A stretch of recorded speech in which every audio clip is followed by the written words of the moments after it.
नमस्कार दोस्तों, मैं अर्जुन आपका स्वागत करता हूँ A to Z सब्जेक्ट वाला के यूट्यूब चैनल में। दोस्तों आज मैं आपके लिए लेकर आया हूँ संविधान के टॉप 100 प्रश्न, जो वेरी मोस्ट इम्पोर्टेंट क्वेश्चन है सभी परीक्षाओं के लिए। सभी परीक्षाओं में बार बार रिपीट के क्वेश्चन है, तो दोस्तों वीडियो को अंत तक जरूर देखना ताकि सभी क्वेश्चन आपको आसानी से याद हो जाएँ। साथ ही दोस्तों अगर आप हमारे चैनल पर पहली बार आए हैं तो हमारे चैनल को भी सब्सक्राइब कर लीजिएगा, साथ ही बेल आइकन को प्रेस कर लीजिएगा ताकि हमारे आने वाले वीडियो का नोटिफिकेशन आप तक पहुंचता रहे। चलिए दोस्तों वीडियो को स्टार्ट करते हैं। किस मामले में सर्वोच्च न्यायालय ने यह अभी निर्धारित किया था कि संसद अनुच्छेद 368 के तहत मौलिक अधिकारों में संसद कर सकती है? दोस्तों शंकरी प्रसाद बनाम भारत संघ 1951 में। याद रखें दोस्तों। अगला क्वेश्चन देखते हैं। किस संविधान संशोधन अधिनियम के तहत संसद द्वारा यह निर्धारित किया गया कि मौलिक अधिकारों में भी संशोधन किया जा सकता है? 24वें संशोधन अधिनियम 1971 के तहत। याद रखें दोस्तों। अगला क्वेश्चन देखते हैं। सर्वोच्च न्यायालय ने मौलिक अधिकारों को किस मामले में आधिकारिक लक्षण नहीं माना था? दोस्तों केशवानंद भारती मामले में। याद रखें दोस्तों। केशवानंद भारती मामले में। याद रखें दोस्तों। अगला क्वेश्चन देखते हैं। भारतीय संविधान के किस अनुच्छेद में मौलिक अधिकारों के प्रायोजन के लिए राज्य शब्द को जो है परिभाषित किया गया था? अनुच्छेद 12 में। अगला क्वेश्चन देखते हैं। किस अनुच्छेद में व्यवस्था है कि कोई भी कानून मौलिक अधिकारों का उल्लंघन कर पारित किया गया है तो उसे अमान्य माना जाएगा? अनुच्छेद 13 के तहत। याद रखें दोस्तों। अनुच्छेद 13 के तहत। भारतीय संविधान के किस अनुच्छेद में प्राकृतिक न्याय की अवधारणा निहित है? अनुच्छेद 14 में जो है प्राकृतिक न्याय की अवधारणा जो है निहित है। याद रखें दोस्तों। अगला क्वेश्चन देखते हैं। भारतीय नागरिकों को भाग 3 में प्राप्त मौलिक अधिकारों के अतिरिक्त संविधान के किन अनुच्छेदों में नागरिकों के अन्य अधिकार दिए गए? दोस्तों अनुच्छेद 265, अनुच्छेद 300 क्या अनुच्छेद 301। याद रखें दोस्तों। अगला क्वेश्चन देखते हैं। किस मामले में सर्वोच्च न्यायालय ने यह अभी निर्धारित किया कि विदेश जाने का अधिकार अनुच्छेद 21 के अंतर्गत आता है? मेनका गांधी बनाम भारत संघ 1978 में। याद रखें दोस्तों। अगला क्वेश्चन देखते हैं। किस मामले में फैसला सुनाते हुए न्यायालय ने मौलिक अधिकारों को नीति निर्देशक तत्वों से श्रेष्ठ बताया? गोलकनाथ मामले में। याद रखें दोस्तों। गोलकनाथ मामले में। याद रखें दोस्तों। अगला क्वेश्चन देखते हैं। गोलकनाथ बनाम पंजाब राज्य के मामले को अप्रभावी बनाने के लिए संसद ने कौन सा संविधान संशोधन पारित किया था? दोस्तों 24वां संविधान संशोधन। याद रखें दोस्तों। 24वां संविधान संशोधन।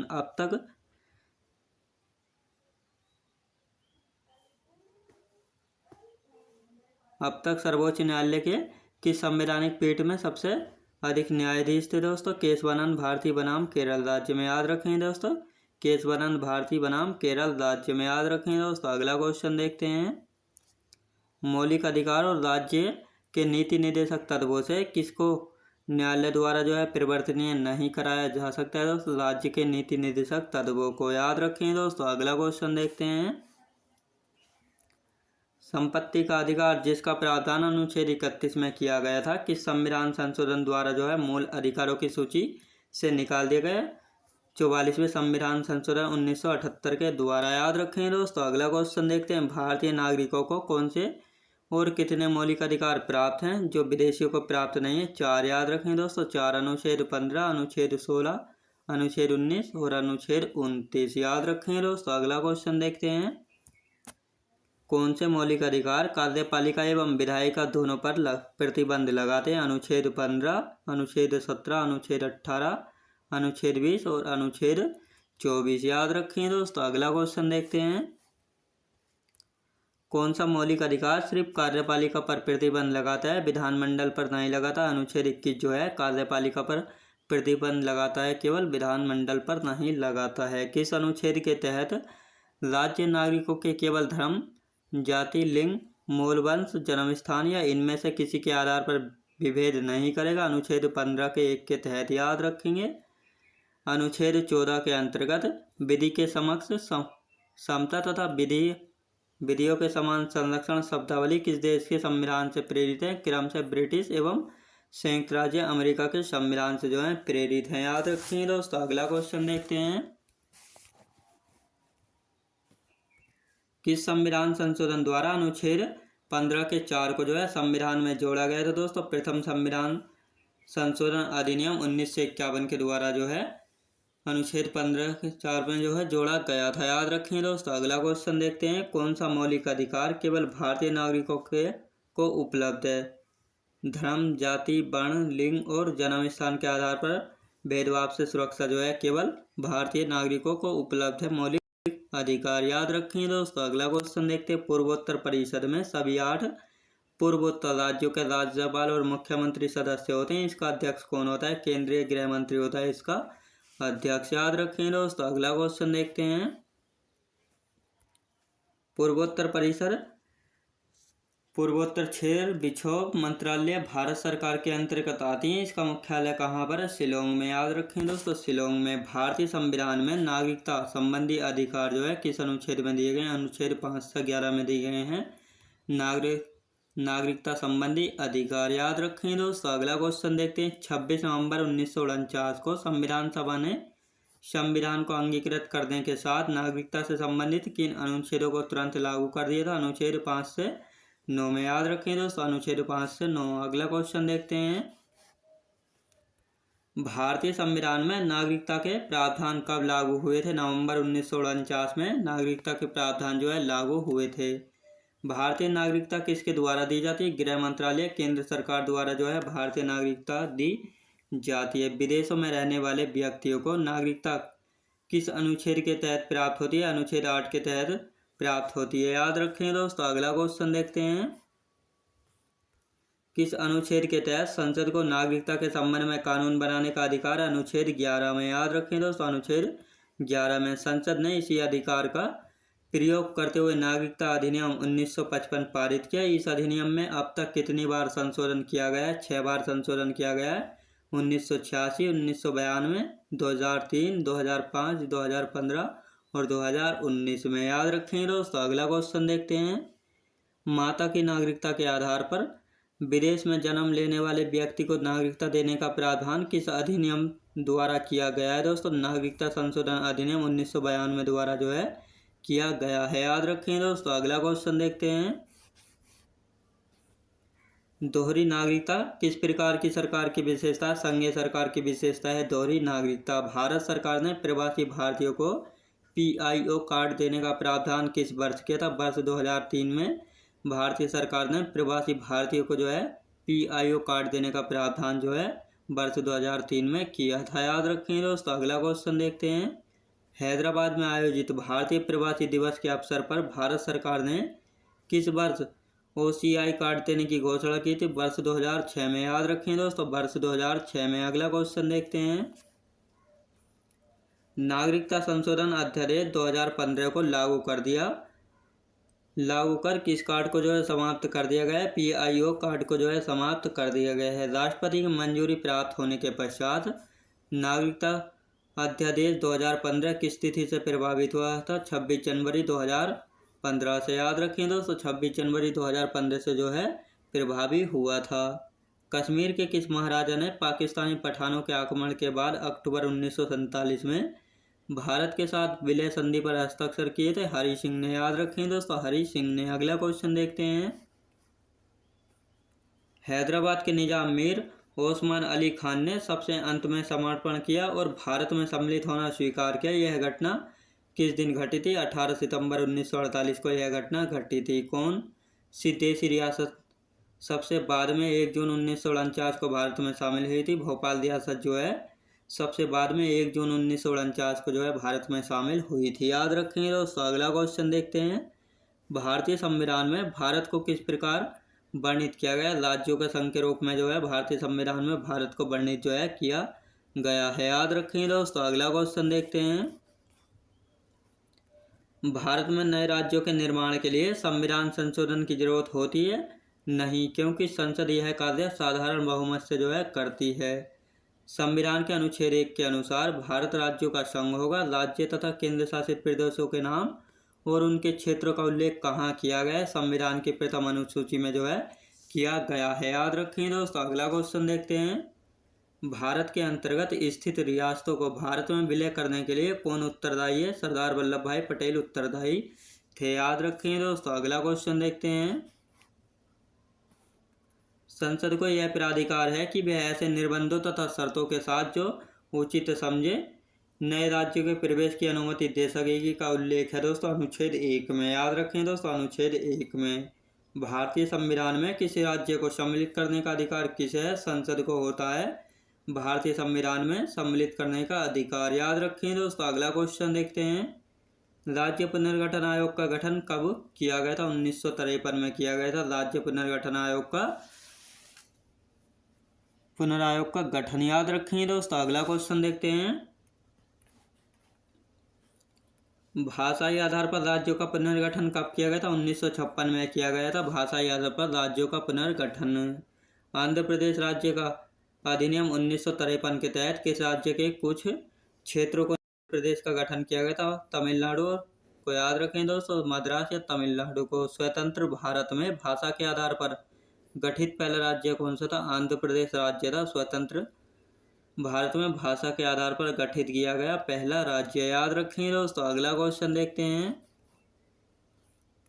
1956 में गठित राज्य पुनर्गठन आयोग के अध्यक्ष कौन थे? फजल अली थे 1956 में गठित राज्य पुनर्गठन आयोग के अध्यक्ष। याद रखेंगे दोस्तों। अगला क्वेश्चन देखते हैं।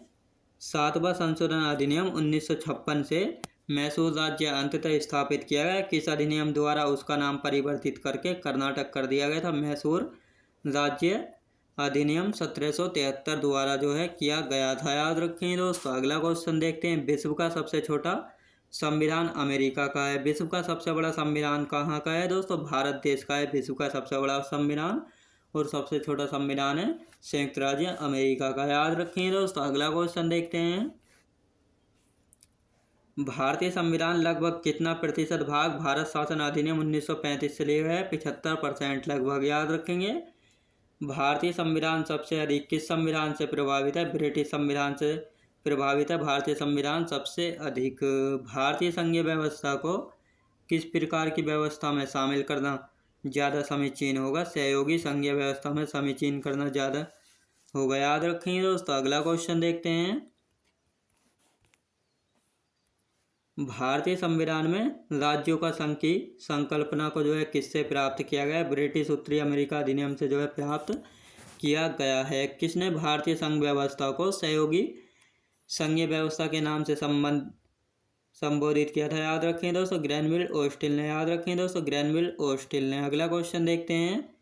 संविधान सभा में यह किसने कहा था कि सरकारी नीति के निदेशक सिद्धांत किसी बैंक में देय उस चेक की तरह हैं जिसका भुगतान बैंक अपनी सुविधा अनुसार करता है? केटी शाह ने यह कहा था। याद रखें दोस्तों। अगला क्वेश्चन देखते हैं।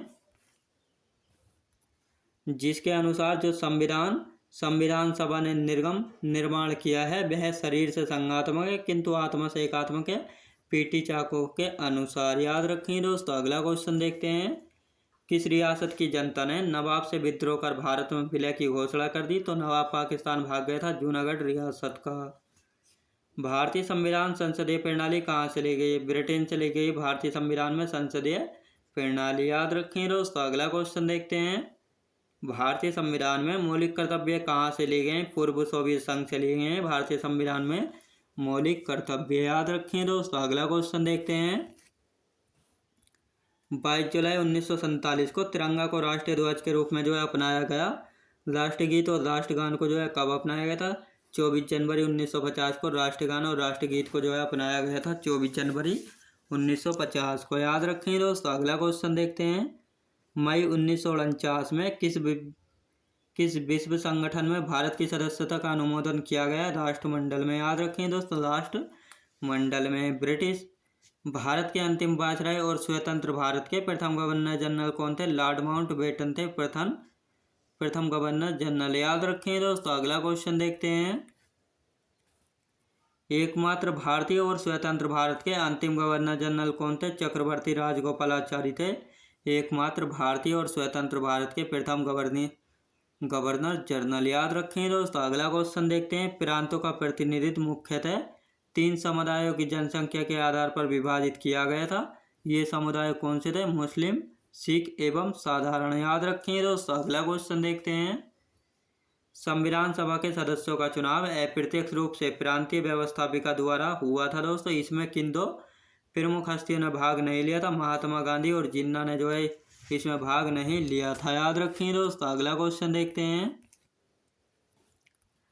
संविधान के चुनाव कब संपन्न हुए थे? जुलाई 1946 में जो है संविधान के चुनाव संपन्न हुए थे।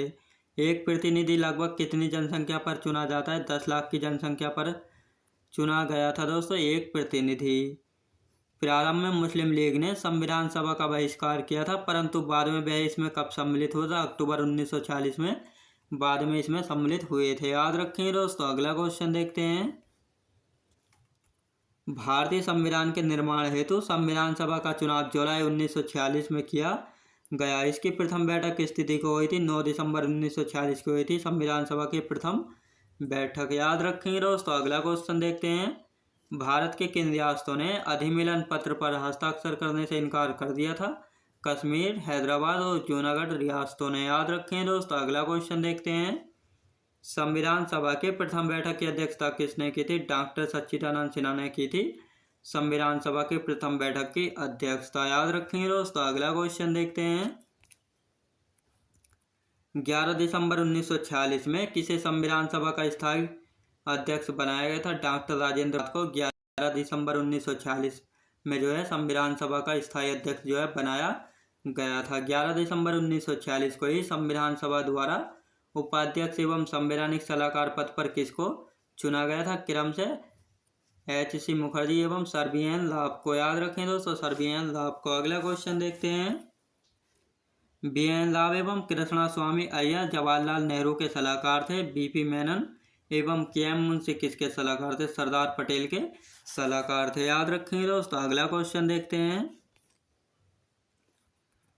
संविधान सभा की कार्यवाही 13 दिसंबर 1946 को किसके द्वारा पेश किए गए उद्देश्य प्रस्ताव के साथ प्रारंभ हुई थी? जवाहरलाल नेहरू के, याद रखें दोस्तों, जवाहरलाल नेहरू।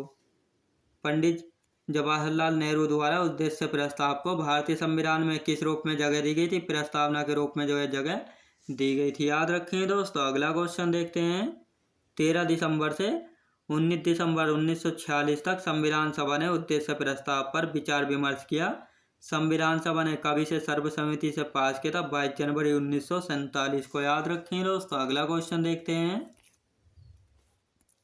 संविधान सभा ने किस तिथि को भारत का विभाजन मंजूर कर लिया था? 3 जून 1947 को जो है संविधान सभा ने भारत का विभाजन मंजूर कर लिया था। भारत के संविधान का कौन सा अनुच्छेद राष्ट्रपति या उपराष्ट्रपति के चुनाव से संबंधित शंका और विवादों के निर्धारण से संबंधित है? अनुच्छेद 71, याद रखें दोस्तों, अनुच्छेद 71।